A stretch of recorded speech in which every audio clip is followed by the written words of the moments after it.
السلام علیکم ورحمۃ اللہ وبرکاتہ۔ آج علوم القرآن میں ایک بحث ہے بہت اہم، جس کا عنوان ہے شبہ الجاحدین علی الوحی، یعنی وحی پر اسلام کے مخالفین اور منکرین کے شبہات۔ یہ حصہ عام طور پر میں نے پچھلے برسوں میں بچوں کو نہیں پڑھایا ہے، لیکن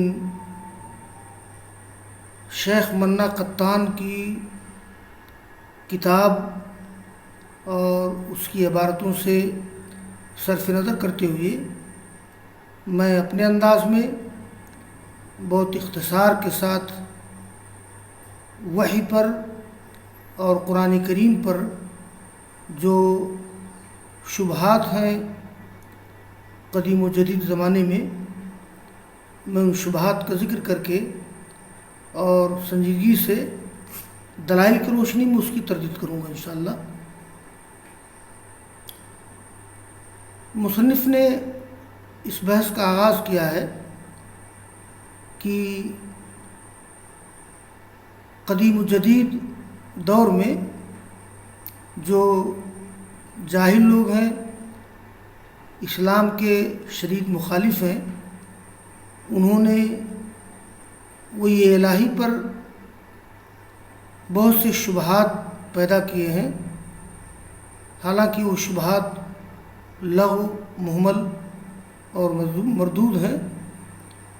تو ان شبہات میں سے ایک شبہ یہ ہے جو عام طور پر زیادہ تر اسلام کے مخالفین کی زبانوں پر ہیں۔ وہ شبہ میں علوم القرآن، مباحث فی علوم القرآن ہی کی روشنی میں وہ شبہ پڑھ دیتا ہوں۔ تو الشبہۃ الاولی، زعموا ان القرآن الکریم من عند محمد صلی اللہ علیہ وسلم ابتکر معانی وصاغ اسلوبہ ولیس وحی یوحی۔ مخالفین کا پہلا شبہ یہ ہے کہ یہ قرآن کریم محمد صلی اللہ علیہ وسلم کی طرف سے ہے، انہوں نے ان کے معانی پیدا کیے، اس کا اسلوب ڈھالا، اور یہ قرآن کریم وحی نہیں ہے جو آپ کی طرف کی جاتی تھی۔ تو یہ ایک بہت عام قسم کا جاہلانہ اسلوب ہے، جاہلانہ شبہ ہے، جاہلانہ اسلوب کی روشنی میں جس کا میں نے ذکر کیا ہے۔ یہ دعویٰ یا یہ شبہ کئی وجوہ سے باطل ہے، اور اس شبہ کی تردید خود اسلوب قرآن سے ہوتی ہے۔ تو سب سے پہلی چیز یہ ہے کہ اس شبہ کی تردید کے لیے قرآن کریم کا اسلوب کافی ہے۔ دیکھیے، قرآن کریم کا جو یعنی گویا ایک تو خارجی دلیل ہوتی ہے، ایک داخلی دلیل ہوتی ہے۔ تو قرآن کریم کے اسلوب سے اس شبہ کی تردید یہ ایک طرح سے داخلی دلیل ہے۔ اس سلسلے میں میں قرآن کریم کی روشنی میں 4 مثالیں پیش کر سکتا ہوں، اور ان مثالوں کا خلاصہ یہ ہے کہ اگر یہ قرآن محمد رسول اللہ صلی اللہ علیہ وسلم کی طرف سے ہوتا تو قرآن کریم میں ایسی بہت سی باتیں ہیں کہ جس کو پیغمبر شامل نہیں کر سکتا تھا۔ تو اس سلسلے میں پہلی مثال یہ ہے کہ طلبہ جانتے ہیں کہ سورہ نور کا نزول اس پس منظر میں ہوا تھا کہ منافقین نے رسول اللہ صلی اللہ علیہ وسلم کی بیوی پر الزام لگایا تھا، زنا کا الزام، حالانکہ عائشہ رضی اللہ تعالیٰ عنہ آپ کی سب سے محبوب بیوی تھی، اور عائشہ پہ الزام لگانے کا مطلب یہ ہے کہ خود رسول اللہ صلی اللہ علیہ وسلم کی عظمت اور آپ کا شرف متاثر ہو جاتا تھا، اور ایک پریشانی یہ بھی ہو گئی تھی کہ وحی کے نزول میں تاخیر بھی ہو گئی اس واقعے کے سلسلے میں، اور رسول اللہ صلی اللہ علیہ وسلم کو، صحابہ کرام کو بڑی پریشانی محسوس ہوئی۔ چنانچہ ایک مہینہ گزر جانے کے بعد، جیسا کہ یہ روایت ہے بخاری مسلم میں، ایک مہینہ گزر جانے کے بعد آپ نے عائشہ سے کہا کہ اما انہ بلغنی کذا و کذا فإن كنت بریۃ فسیبریک اللہ وإن كنت الممت بذنب فاستغفر اللہ۔ یعنی ایک مہینے کے بعد عائشہ سے آپ نے کہا کہ سنو، تمہارے بارے میں ایسی ویسی باتیں مجھے پہنچی ہیں، اگر تم واقعی بری ہو تو اللہ تعالیٰ تمہاری برات کا اظہار کرے گا، اور اگر تم نے کسی گناہ کا ارتکاب کیا ہے تو اللہ سے استغفار کرو۔ اس کی تفصیل کتاب المغازی میں طلبہ پڑھیں گے، باب حدیث الافک کے حوالے سے، میں یہاں اس کی تفصیل نہیں کرنا چاہتا ہوں کہ غزوہ بنو المصطلق سے لوٹنے کے بعد راستے میں عائشہ چھوٹ گئی تھی، پیشاب پاخانہ کرنے چلی گئی تھی، اور قافلہ رخصت ہو گیا، لوگوں نے سمجھا کہ ہودج میں بیٹھی ہوئی ہیں، اور اس کے بعد صفوان بن معطل سلمی پیچھے سے آئے اور استغفر اللہ کہا، انا للہ پڑھا، اپنے اونٹ پہ بٹھا لیا، پھر مدینہ لے آئے۔ تو عائشہ کا صفوان کے ساتھ آنا تنہائی میں، اس واقعہ نے عبداللہ بن ابی جو رئیس المنافقین تھا اس کو موقع مل گیا عائشہ کے خلاف الزام تراشی کرنے کا۔ ایک مہینہ تک آپ پریشان تھے، صحابہ کرام پریشان تھے۔ سورہ نور میں اس قصے کا ذکر کیا گیا ہے۔ یہاں سوال پیدا ہوتا ہے کہ اگر محمد رسول اللہ صلی اللہ علیہ وسلم اپنی طرف سے قرآن کو گھڑ لیتے تو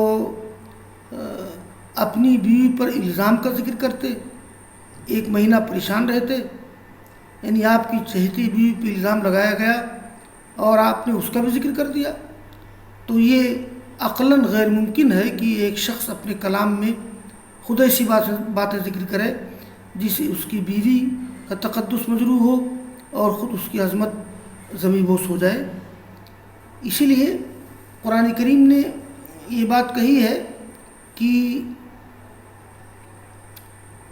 یہ آیت ہے سورہ حاقہ میں، وَلَوْ تَقَوَّلَ عَلَيْنَا بَعْضَ الْأَقَاوِيلِ لَأَخَذْنَا مِنْهُ بِالْيَمِينِ ثُمَّ لَقَطَعْنَا مِنْهُ الْوَتِينَ فَمَا مِنْكُم مِّنْ عَادِلٍ وَلَا حَاجِزِينَ۔ اگر یہ پیغمبر ہمارے بارے میں بعض باتیں بنا کر کے کہتا تو ہم یہ داہنے ہاتھ سے اس کو پکڑ لیتے اور پھر اس کی شہرک کاٹ دیتے اور تم اسے کو روکنے والا نہیں ہوتا۔ تو یہ ایک پہلی مثال ہے واقع افک کا قرآن کریم میں ہونا۔ یہ اس بات کی دلیل ہے کہ القرآن لیس من عند محمد صلی اللہ علیہ وسلم۔ اور اس سلسلے کی ایک دوسری مثال یہ ہے کہ غزوہ تبوک سے بہت سے لوگ پیچھے رہ گئے تھے اور بہت سے لوگوں نے بڑی بڑی معذرتیں کی۔ ان میں سے کچھ ایسے لوگ بھی تھے کہ جنہوں نے معذرتیں گھڑی تھیں، جیسے منافقین ہیں۔ چنانچہ قرآن کریم کا نزول ہوتا ہے رسول اللہ صلی اللہ علیہ وسلم کو سرزنش کرتے ہوئے آپ کی رائے کی غلطی کی وجہ سے، یعنی آپ نے کچھ لوگوں کو اجازت دے دی تھی، ٹھیک ہے کوئی حرج نہیں ہے، یا آپ نے استغفار کر دیا تھا ان کے لیے۔ دیکھیے یہ سورہ توبہ کی آیت ہے کہ عفی اللہ عنک لما عزمت لهم حتی یتبین لک الذین صدقوا وتعلم الکاذبین، یعنی اللہ تعالیٰ نے آپ کو معاف کر دیا، تم نے کیوں اجازت دے دی ان لوگوں کو، یہاں تک کہ تمہارے لیے واضح ہو جاتا جو لوگ سچ بول رہے ہیں اور تم جان جاتے جھوٹ بولنے والوں کو۔ تو آپ تصور کیجئے گا کہ جس قرآن کریم میں رسول اللہ صلی اللہ علیہ وسلم پر سرزنش کی گئی ہے، تو اگر رسول اللہ صلی اللہ علیہ وسلم نے اس قرآن کو خود بنایا ہوتا تو اپنے ہاتھ سے اپنے ہی کلام میں ایسی بات شامل کرتے جس سے آپ کی سرزنش ہوتی؟ یہ بات ظاہر ہے کہ عقلاً سمجھ میں آنے والی نہیں ہے۔ اور اس سلسلے کی اللہ تعالیٰ کی طرف سے سرزنش کرنے کی ایک دوسری مثال ہے، جب آپ نے بدر کے قیدیوں سے فدیہ قبول کر لیا تھا۔ غزوہ بدر جو سن 2 ہجری میں واقع ہوا ہے، تو جب 70 قیدی آئے مدینہ میں قید ہو کر کے، جس میں آپ کے چچا عباس بن عبد المطلب بھی تھے، آپ کے داماد ابوالعاص بن ربیع بھی تھے، تو آپ نے ان لوگوں سے فدیہ قبول کر لیا۔ دیکھیے اس سلسلے میں اللہ تعالیٰ نے کتنے سخت لب و لہجے میں آپ کی سرزنش کی ہے۔ اللہ نے فرمایا ما کان لنبی ان یکون له اسری حتی یثخن فی الارض تریدون عرض الدنیا واللہ یرید الآخرہ واللہ عزیز حکیم لولا کتاب من اللہ سبق لمسکم فیما اخذتم عذاب عظیم۔ دیکھیے اللہ تعالیٰ فرماتے ہیں کہ کسی نبی کے لیے مناسب نہیں تھا جس کے قیدی ہوتے، یہاں تک کہ وہ زمین میں خون بہاتا، ان قیدیوں کو قتل کرنا زیادہ بہتر تھا، جیسا کہ عمر فاروق کی رائے تھی، لیکن ابو بکر صدیق وغیرہ کی رائے تھی کہ نہیں، ان کو چھوڑ دیا جائے، ہو سکتا ہے کہ یہ اسلام کے لیے مفید ثابت ہوں۔ لیکن اللہ نے فرمایا تریدون عرض الدنیا، تم لوگ دنیا کا سامان چاہتے ہو، اللہ تعالیٰ آخرت کا ارادہ کر رہا ہے، اللہ غالب حکمت والا ہے۔ اگر اللہ تعالیٰ کی طرف سے نوشتہ نہ ہوتا، پہلے سے لکھی ہوئی بات نہ ہوتی پہلے سے، تو لمسکم فیما اخذتم عذاب عظیم، تو جو تم نے فدیہ لیا اس سلسلے میں تم کو عذاب عظیم پہنچتا۔ یعنی اللہ تعالیٰ کے یہاں یہ بات مقدر تھی کہ آپ فدیہ لیں گے۔ دیکھیے غزوہ بدر میں کفار و مشرکین کے قیدیوں سے فدیہ لینے کے بارے میں آپ کی سرزنش یہ قرآن کریم میں ہے۔ کیا آپ اپنی ہی سرزنش اپنے کلام میں شامل کرتے؟ اور اسی کی ایک مثال اور ہے، یہ رسول اللہ صلی اللہ علیہ وسلم کی سرزنش کئی معاملات پر کی گئی ہے نا۔ جیسے ایک مثال اور ہے، یہ اس کا تذکرہ کیا گیا ہے سورہ عبس میں، اس کا تذکرہ کیا گیا ہے آیت نمبر 1 سے آیت نمبر 11 تک۔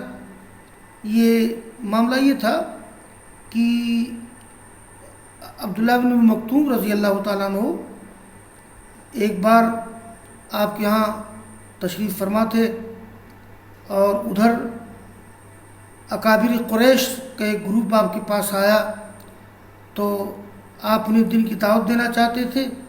تو عبداللہ بن مکتوم کا آپ کے پاس رہنا آپ کو گراں گزرا کہ بلا وجہ آگے، وہ اچھا ہوتا کہ وہ چلے جاتے، تاکہ میں قریش کے بڑے لوگوں سے گفتگو کرتا، دین کی دعوت دیتا۔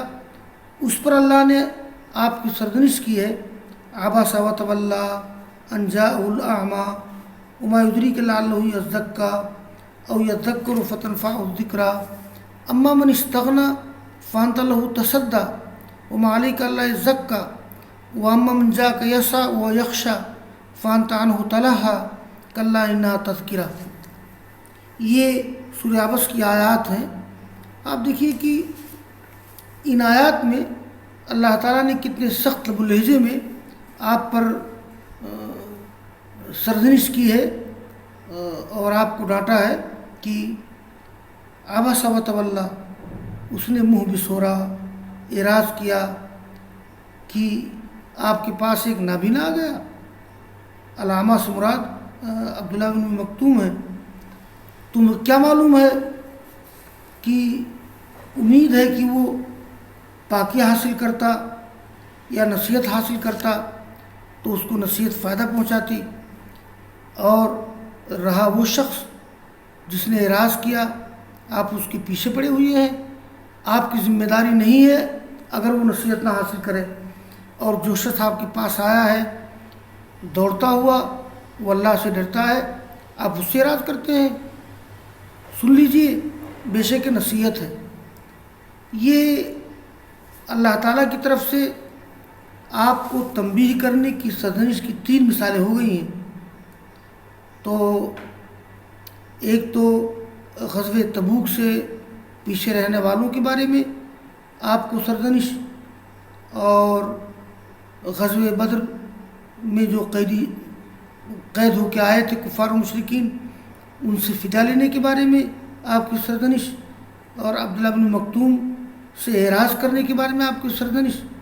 تو آپ تصور کیجئے کہ کیا اگر یہ قرآن کریم آپ کا ذاتی کلام ہوتا، آپ نے گھڑا ہوتا، تو آپ یہ ساری باتیں قرآن میں کیوں شامل کرتے؟ کیا کوئی شخص خود اپنے کلام میں اپنے جرائم کا، اپنی غلطیوں کا ذکر کرے گا؟ یہ بات عقلاً ممکن نہیں ہے۔